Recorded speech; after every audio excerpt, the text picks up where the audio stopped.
Hello बच्चों। देखिए आज हम बात करेंगे चैप्टर नंबर 3। ये है pair of linear equation in two variable. ठीक है, तो बच्चों आज हम इसमें जो इम्पोर्टेंट टॉपिक्स है जहाँ से सीबीएसई क्वेश्चन पूछता है आज हम उसकी बात करेंगे। ठीक है, आज हम पॉइंट टू पॉइंट बात करेंगे, जहाँ से क्वेश्चन आएंगे हम वही टॉपिक आज पढ़ने वाले हैं। ठीक है, तो देखो ये आपका एक्सरसाइज ये 3.2 है।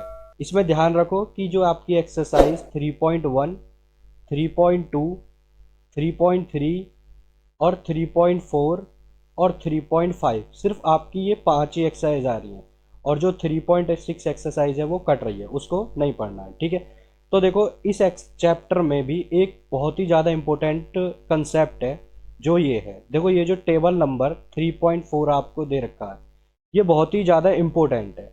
इसमें क्या है कि हर साल क्वेश्चन सीबीएसई पूछता ही पूछता है, एक क्वेश्चन आएगा ही आएगा 100%। ठीक है, तो ये जो टेबल है ये बहुत ही इंपॉर्टेंट है। तो देखो इसके मैं क्वेश्चन भी आपको करवाऊंगा।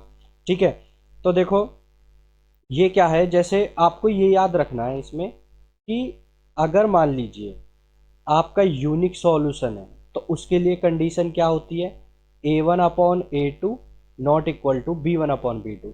ये कंसेप्ट हमें कब लगाना है? सबसे पहले तो देखो हमें क्या होगा, दो इक्वेशन हमें गिवन होगी, A1x plus B1y plus C1 equal to 0। एक इक्वेशन हमें ये गिवन है, और दूसरा इक्वेशन है A2x plus B2y plus C2 equal to 0। एक इक्वेशन हमारे पास ये गिवन है। तो इसमें क्या है कि यदि आपका यूनिक सॉल्यूशन होगा, क्या होगा, यूनिक सॉल्यूशन, तो आपको ये याद रखना है कि A1/A2 not equal to B1/B2। ठीक है, और यहाँ पे एक चीज और ध्यान रखनी है, क्या कि एक तो ये हो गया कि लीनियर इक्वेशन है ये, तो यूनिक सॉल्यूशन होगा। ठीक है, अगर A1/A2 not equal to B1/B2 है, मतलब इनके कोफिशिएंट जो हैं अगर इक्वल नहीं है, रेशियो जो है कोफिशिएंट्स का रेशियो इक्वल नहीं है, तो इसका मतलब ये आपका यूनिक सॉल्यूशन होगा। और एक और ध्यान रखना है यहाँ पे, ये कंसिस्टेंट होगा। क्या होगा? कंसिस्टेंट। ठीक है, तो ये चीज़ और याद रखनी है यहाँ पे। अब दूसरा है इनफाइनाइट मैनी सॉल्यूशन, तो इनफाइनाइट मैनी सॉल्यूशन के लिए ये कंडीशन याद रखनी है। ठीक है, और जो इनफाइनाइट मैनी सॉल्यूशन में क्या होती है, लाइन होती है कंसिडेंट। कंसिडेंट का मतलब है एक दूसरे के ऊपर लाइन होगी। ठीक है, इंटरसेक्टिंग का मतलब है लाइन एक पॉइंट पे कट करेंगी। तो यहाँ पे जो इनफाइनाइट मैनी सॉल्यूशन है ये भी आपका हमेशा क्या होता है, कंसिस्टेंट। ये आपको ध्यान रखना है। ठीक है, तीसरा कंसेप्ट है इसमें कि अगर आपका A1/A2 not equal to A1/A2 equal to B1/B2 not equal to C1/C2, अगर ये है तो ये लाइन आपकी पैरेलल होगी। पैरेलल लाइन मतलब इस तरीके से लाइन होगी। ठीक है, और ये नो सॉल्यूशन होगा, और ये हमेशा इनकंसिस्टेंट होगा। ये क्या होगा, हमेशा इनकंसिस्टेंट।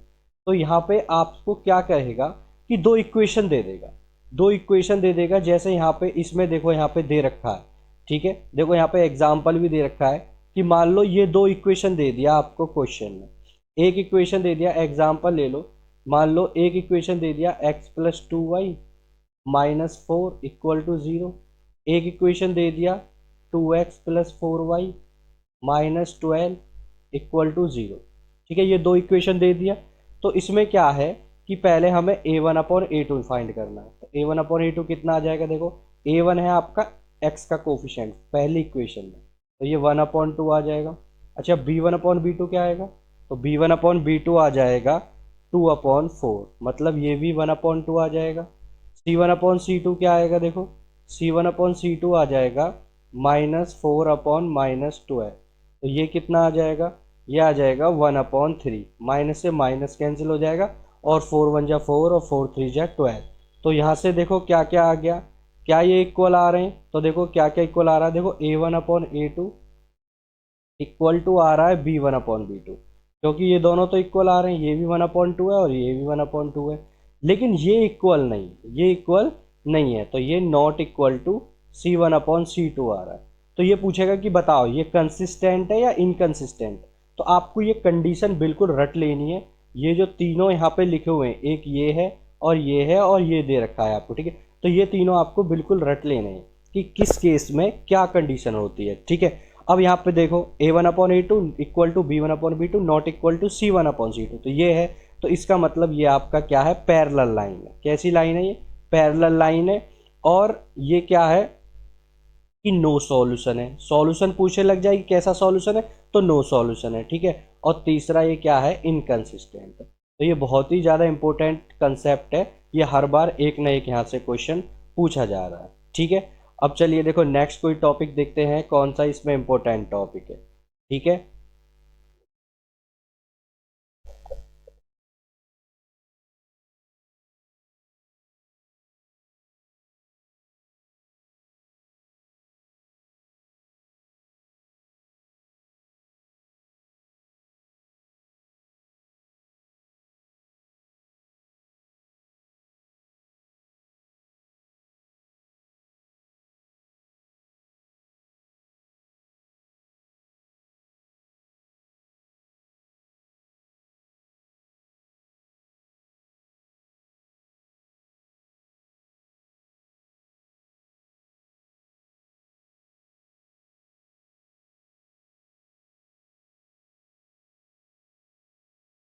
तो देखो बच्चों हमारा नेक्स्ट टॉपिक है क्रॉस मल्टीप्लिकेशन मेथड, ठीक है। तो देखो क्रॉस मल्टीप्लिकेशन मेथड में हमें क्या करना है, ध्यान दो कि मान लो हमारे पास दो इक्वेशन है, A1x plus B1y plus C1 equal to 0, और दूसरा है A2x plus B2y plus C2 equal to 0। ध्यान रखना जो हम क्रॉस मल्टीप्लिकेशन मेथड यूज़ करेंगे, तो एक चीज़ आपको ध्यान रखना है कि अगर क्रॉस मल्टीप्लिकेशन मेथड जब आप यूज़ कर रहे हैं, तो आपके जो C1 और C2 हैं वो हमेशा इक्वल टू के लेफ्ट में होने चाहिए। क्या होने चाहिए, वो हमेशा इक्वल टू के लेफ्ट में, ठीक है। अब जैसे मान लो ये दोनों लेफ्ट में आ गए, ठीक है, ये तो पहले से ही लेफ्ट में यहाँ पे हमने लेके रखे हैं पहले से ही। तो अगर क्वेश्चन में राइट में है तो आपको पहले इनको लेफ्ट में करना होगा, तब जाके हम क्रॉस मल्टीप्लिकेशन मेथड यूज करेंगे। तो आपको क्या करना है, देखो आपको यहाँ x लेना है, यहाँ y लिखना है और यहाँ 1 लिखना है, और यहाँ पे B1 B2 C1 C2 A1 A2 और फिर से B1 B2, और इनका क्रॉस मल्टीप्लाई कर देना है, ठीक है। तो ये चीज़ हम क्वेश्चन में अप्लाई करके देखेंगे, ठीक है। मान लो जैसे हमारे पास कोई एक क्वेश्चन हम लेते हैं, मान लो हमारे पास कोई भी एक क्वेश्चन है, ये हमारे पास दो इक्वेशन दे रखी हैं, ठीक है। एक है 2x plus 3y is equal to 46, और दूसरी इक्वेशन हमारे पास क्या है, 3x plus 5y is equal to 74। तो हमारी एक कंडीशन थी क्रॉस मल्टीप्लिकेशन मेथड में कि अगर हम क्रॉस मल्टीप्लिकेशन मेथड अप्लाई कर रहे हैं या क्रॉस मल्टीप्लिकेशन मेथड से क्वेश्चन को सॉल्व कर रहे हैं, तो सबसे पहले इसको 46 को लेफ्ट में लेके आओ, 2x plus 3y minus 46 equal to 0, और इसी तरीके से इसको भी लेके आओ, 3x plus 5y minus 74 equal to 0, ठीक है। जो हमारे जो कांस्टेंट टर्म है मतलब C1 और C2 हमारा लेफ्ट में आ गया। अब हमें क्या करना है, यहाँ x y और 1, यहाँ पे B1 B2, तो देखो B1 B2 क्या था, हमारे y के कोफिशिएंट थे, तो ये हमारा 3 और 5 आ गया। नेक्स्ट हमारा क्या था, C1 C2, ये माइनस 46 और माइनस 74 आ गया। फिर हमारा A1 A2 था, और फिर हमारा B1 B2 था। अब हमें इनको क्या करना है, क्रॉस मल्टीप्लाई, क्या करना है, इनको हमें क्रॉस मल्टीप्लाई कर देना है। तो देखो कैसे लिखोगे, x अपॉन, पहले मल्टीप्लाई होगा 3 और 7, तो 3 7 जा, ओ सॉरी 3 इंटू माइनस 74, 7 नहीं है वो माइनस 74 है। तो पहले हम क्या करेंगे, 3 इंटू माइनस 74, फिर बीच में माइनस आएगा, ठीक है।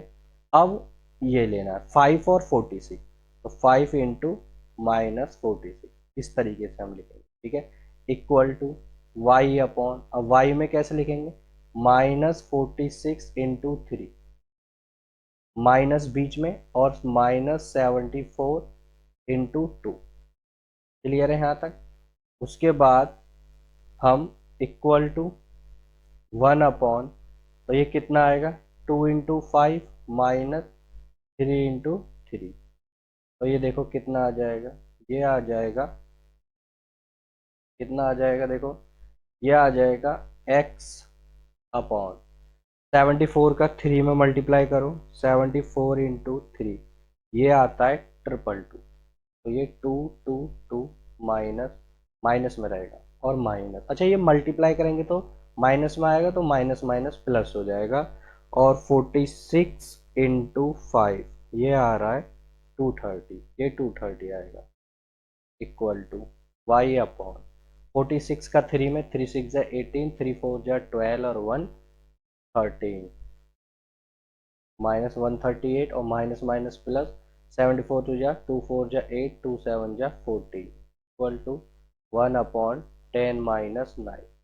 तो ये देखो x अपॉन, तो ये माइनस का 8 आ जाएगा इक्वल टू ये कितना आएगा y अपॉन, ये माइनस का ये प्लस का 10 आएगा इक्वल टू 1 अपॉन 1 आ जाएगा। एक बार किस किस को इक्वल करना है, एक बार x अपॉन -8 इक्वल टू 1 कर दो, तो यहाँ से आ जाएगा x इक्वल टू -8। एक बार यहाँ पे y अपॉन 10 कर दो, तो ये कितना आ जाएगा 1, तो ये आ जाएगा y is equal to 10। Clear है? तो हमारी x और y की वैल्यू इस तरीके से निकली।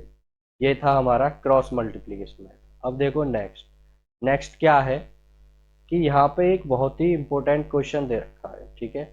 ये है हमारा एग्जाम्पल नंबर 16। ये हमारा इम्पोर्टेंट क्या है, इम्पोर्टेंट, बहुत ही ज़्यादा इम्पोर्टेंट क्वेश्चन है। इस पर 500% लिख लो, 100% नहीं, 500% लिखो, ठीक है। इसमें क्या है कि हमारे पास दो इक्वेशन दे रखी है, एक ये इक्वेशन है और एक ये इक्वेशन, ठीक है। हमसे k का वैल्यू पूछा। जो k की वैल्यू वाले क्वेश्चन होते हैं, चाहे आपका linear equation in two variable chapter हो, चाहे आपका क्वाड्रेटिक हो, क्वाड्रेटिक इक्वेशन, दोनों में k की वैल्यू निकालने वाले सवाल बहुत ही ज़्यादा आते हैं। ये चीज़ आपको ध्यान रखनी है, ठीक है। तो हमारा देखो पहली इक्वेशन और दूसरी इक्वेशन दे रखी है और क्वेश्चन में कह रहा है इनफाइनाइट मैनी सॉल्यूशन। तो तुरंत आना चाहिए कि इनफाइनाइट मैनी सॉल्यूशन की कंडीशन होती है a1 upon a2 equal to b1 upon b2 equal to c1 upon c2। तो यहाँ से क्या हो जाएगा, देखो a1 अपॉन a2 ये हो जाएगा k, और नीचे क्या है 12 इक्वल टू b कितना है 3 और b2 कितना है k इक्वल टू c कितना है -k-3 माइनस के साइन, ठीक है, माइनस के साइन के साथ लेना है, मतलब साइन के साथ लेना है, ठीक है। अब ये आ गया, अब इन दोनों को इक्वल रख दो, एक बार इन दोनों को इक्वल कर दो, तो ये कितना आएगा k² इज इक्वल टू 36। तो k का वैल्यू कितना आ गया √36, तो k का वैल्यू कितना आ जाएगा ±6 आ गया, ठीक है। अब इसी तरीके से यहाँ पे निकालो, तो यहाँ से कितना आएगा, देखो ये आएगा -3k, ठीक है, और -k इंटू k-3।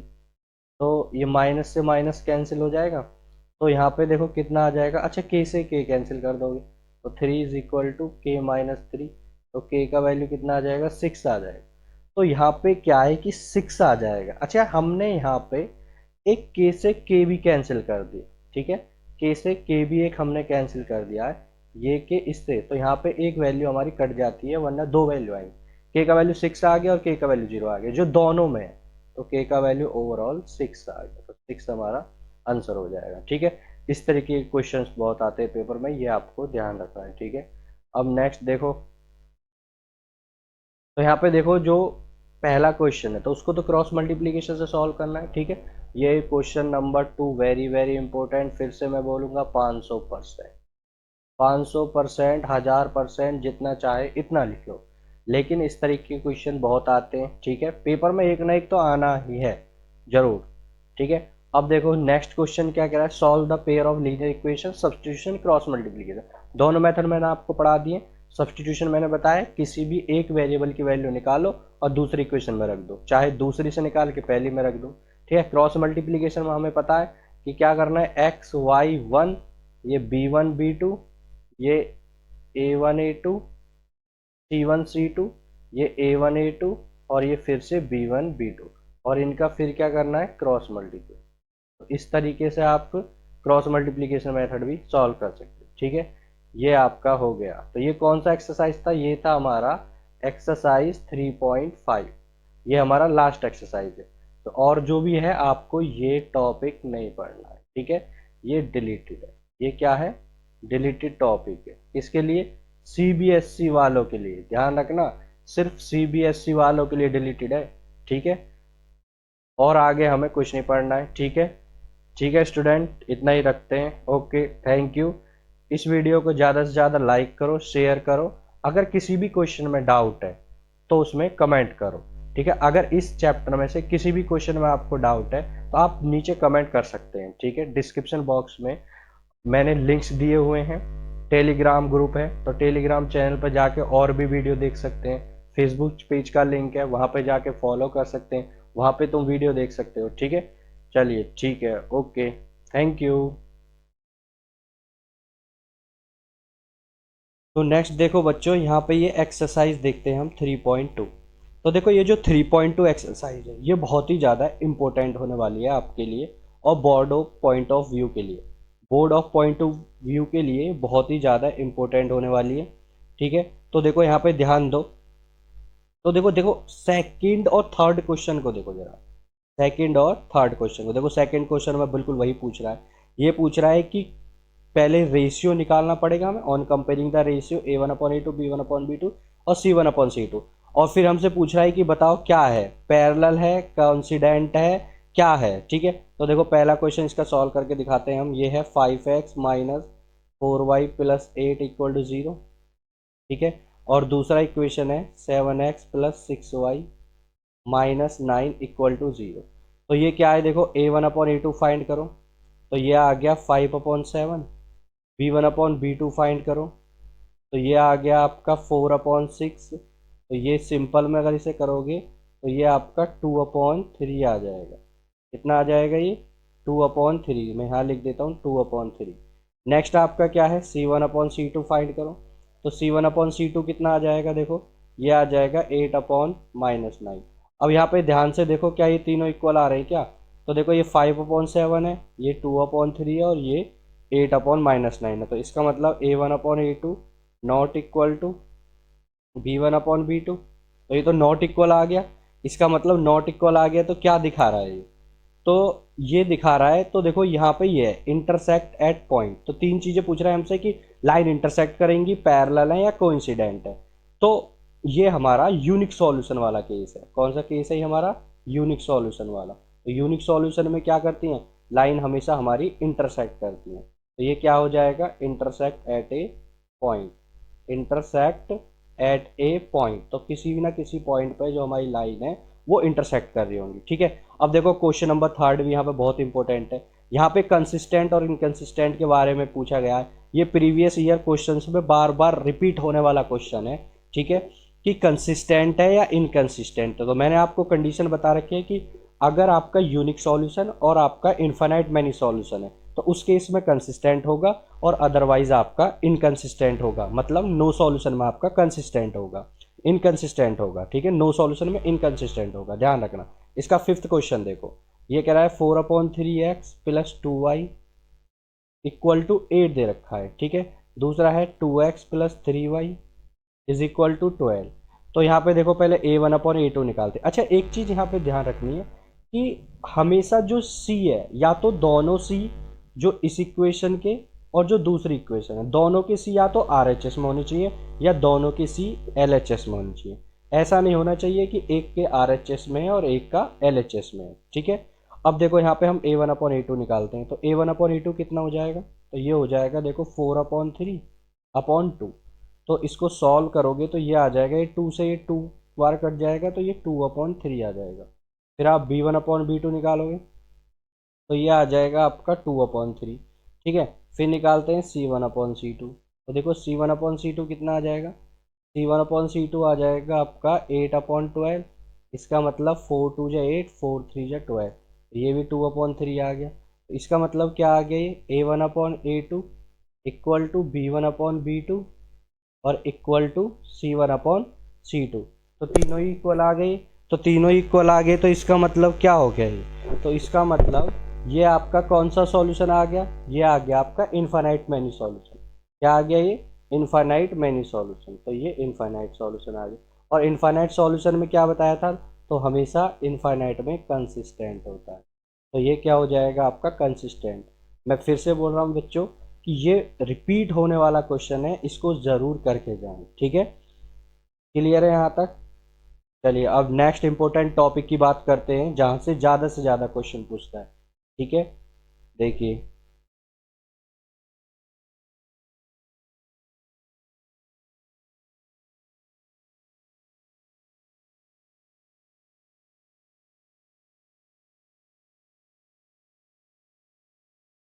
देखो नेक्स्ट टॉपिक क्या है हमारा, सब्स्टिट्यूशन मेथड। सब्स्टिट्यूशन मेथड हमें आना चाहिए। देखो तीन तरीके के मेथड होते हैं यहाँ पे, चार तरीके के होते हैं वैसे तो टोटल। एक होता है सब्स्टिट्यूशन, एक होता है एलिमिनेशन और एक होता है क्रॉस मल्टीप्लिकेशन। ठीक है, यहाँ पे तीन मेथड है इस एक्सरसाइज में। तीन तो रिटिन है और एक हमारा ग्राफिकल है। ठीक है, तो टोटल हमारे चार मेथड हो जाते हैं यहाँ पे। तो देखो पहले हम बात करेंगे सब्स्टिट्यूशन मेथड क्या होता है। देखो सब्स्टिट्यूशन मेथड में क्या है, यहाँ पे इसके नाम में ही छिपा हुआ है कि सब्स्टिट्यूट। सब्स्टिट्यूट का मतलब ये है कि पहली इक्वेशन से कोई भी एक वेरिएबल की वैल्यू निकालो और दूसरे में रख दो। जैसे मान लो हमारे पास एक क्वेश्चन है, ये हमारे पास दे रखा है कि 7x - 15y is equal to 2। इस क्वेश्चन को हम तीनों मेथड से आपको मैं सॉल्व करके दिखाऊंगा। ठीक है, अब देखो यहाँ पे क्या है कि ये 7x - 15y is equal to 2 है और दूसरा इक्वेशन है x + 2y is equal to 3। तो ये पहली इक्वेशन है, ये सेकेंड इक्वेशन है। तो कोई सी भी इक्वेशन से या तो x की वैल्यू फाइंड कर लो या y की वैल्यू फाइंड कर लो। अगर दूसरी इक्वेशन से x की वैल्यू फाइंड कर रहे हैं तो उस x की वैल्यू को फर्स्ट इक्वेशन में रखेंगे। ये आपको ध्यान रखना है। तो मान लो यहाँ से x का वैल्यू निकाल लिया, कितना आ गया, 3 - 2y आ गया। अब इस x की वैल्यू को फर्स्ट इक्वेशन में हम पुट करेंगे। तो देखो क्या आएगा, ये आएगा 7 × 3 - 2y - 15y is equal to 2। तो ये आ गया 21 - 7 × 2 = 14y -15y is equal to 2 आ जाएगा। ठीक है, अब 14 और 15 कितना हो जाएगा, तो ये माइनस का 29 हो जाएगा। तो ये 21 -2 इधर ले आओ और ये कितना हो जाएगा, माइनस का 29 इधर जाके +29 हो जाएगा। अब ये कितना आ गया, 19 आ गया। 19 इज इक्वल टू 29y। तो y का वैल्यू देखो कितना आ जाएगा, तो y का वैल्यू आ गया 19/29। तो y का वैल्यू कितना आ जाएगा हमारा, 19/29y। ठीक है, क्लियर है यहाँ तक। तो देखो यहाँ तक क्लियर है, ये आ गया हमारा 19/20y। अब हमें क्या करना है, अब हमें वापस से y का वैल्यू जो हमने ऊपर निकाला था ना, क्या निकाला था, देखो हमने निकाला था ये रिलेशन था हमारे पास x is equal to 3 - 2y। तो अब यहाँ पे हम y का वैल्यू रख देंगे 3 - 2। y की जगह क्या रख देना है, 19/29। क्लियर है। अच्छा इसको थर्ड इक्वेशन बोल देना। तो हमें y का वैल्यू थर्ड इक्वेशन में रखना होता है, ये चीज़ आपको ध्यान रखना है। तो x का वैल्यू कितना आ जाएगा, देखो 3 - 19 × 2 = 38/29 आ जाएगा ये। अब देखो इसको सॉल्व करो, यहाँ एलसीएम ले लो। तो 29 और 1 का एलसीएम 29 आएगा। 1 से कटेगा ये 29 टाइम, 29 की मल्टीप्लाई करेंगे 3 में, तो ये कितना हो जाएगा 87। तो ये आएगा 87 - 38। 87 में से 38 माइनस कर लो तो ये आ जाएगा आपका 49। तो ये कितना आ गया, 49/29। तो ये हमारा x का वैल्यू आ गया। ये किसका वैल्यू आ गया, x का वैल्यू। ठीक है, तो x और y सब्स्टिट्यूशन मेथड से इस तरीके से निकालते हैं, ये आपको ध्यान रखना है। ठीक है, अब देखो इसी क्वेश्चन को हम सॉल्व करने वाले हैं दूसरे मेथड से। तो दूसरा मेथड क्या है हमारे पास, देखो दूसरा मेथड है, मैं यहीं पे आपको सॉल्व करके दिखाता हूँ। देखो दूसरा मेथड है हमारा एलिमिनेशन मेथड। कौन सा मेथड है दूसरा, एलिमिनेशन मेथड से हम इसको सॉल्व करके दिखाते हैं। ठीक है, तो देखो क्या होता है एलिमिनेशन मेथड में कि पहले हम इक्वेशन लिखते हैं। देखो ये है हमारे पास इक्वेशन, हम यहाँ एलिमिनेशन से कर रहे हैं। एलिमिनेशन बहुत ही सिंपल मेथड होता है, ये बहुत ही जल्दी से हो जाता है एलिमिनेशन मेथड। तो देखो एलिमिनेशन मेथड में क्या है, पहले आप 7x - 15y is equal to 2। दूसरा इक्वेशन क्या है, x + 2y is equal to. Clear है। अब देखो यहाँ पे ये चीज़ ध्यान रखनी है कि हमें यहाँ पे कोफिशिएंट्स इक्वल करने होते हैं। या तो x के कोफिशिएंट इक्वल कर लो या y के कोफिशिएंट इक्वल कर लो। ठीक है, तो देखो यहाँ पे y का कोफिशिएंट अगर मैं इक्वल करूँगा, वहाँ 15 है और यहाँ 2 है, तो थोड़ा सा कॉम्प्लेक्स पड़ेगा। लेकिन अगर मैं यहाँ पे x का कोफिशिएंट इक्वल करना चाहता हूँ तो इस पूरी इक्वेशन में 7 से मुझे मल्टीप्लाई करनी होगी। तो ये आ जाएगा, देखो ये तो हमारी फर्स्ट इक्वेशन होगी। सेकंड इक्वेशन हम अभी बना रहे हैं, ये होगा 7x plus 7 2 = 14y is equal to 7 3 = 21। ये हमारी सेकेंड इक्वेशन होगी। अब हमने क्या किया इसमें कि हमने x के कोफिशिएंट सेम बना लिए। देखो यहाँ पे ध्यान से x के कोफिशिएंट हमारे सेम बन गए। अब यहाँ पे ये देखो कि जो आपने कोफिशिएंट बनाया, अगर जिसको कोफिशिएंट सेम बनाया, अगर वो दोनों सेम साइन के, क्या है, अगर वो दोनों सेम साइन के हैं तो आपको माइनस कर देनी है। दोनों इक्वेशन को क्या कर देना है, माइनस कर देना है। ठीक है, अगर जो सेम साइन बनाया है वो आपके अपोजिट है, तो अपोजिट साइन है, तो आपको दोनों इक्वेशन को प्लस कर देना है। ठीक है, तो यहाँ पे तो सेम साइन आ रहा है तो माइनस कर देंगे। तो हम क्या करेंगे, फर्स्ट माइनस सेकंड कर देंगे। तो कितना आएगा, देखो 7x से 7x तो कट जाएगा, 15y, तो मैं यहाँ लिख देता हूँ माइनस का 15y, माइनस करनी है सेकंड इक्वेशन। और दूसरा क्या है, 2 माइनस 21, तो ये कितना आ जाएगा, ये तो माइनस का 29y आ गया और ये माइनस का 19 आ गया। माइनस से माइनस कैंसिल, तो y का वैल्यू कितना आ गया, 19/29 आ गया। ठीक है, y का वैल्यू तो हमें ऐसे निकालना है। अब y का वैल्यू या तो फर्स्ट में रख दो या सेकंड में रख दो, कोई सी भी एक इक्वेशन में रख दो, तो हमारा वहां से x का वैल्यू आ जाएगा। तो देखो यहाँ पे जो ये इक्वेशन दे रखा है आप इसमें भी रख सकते हो।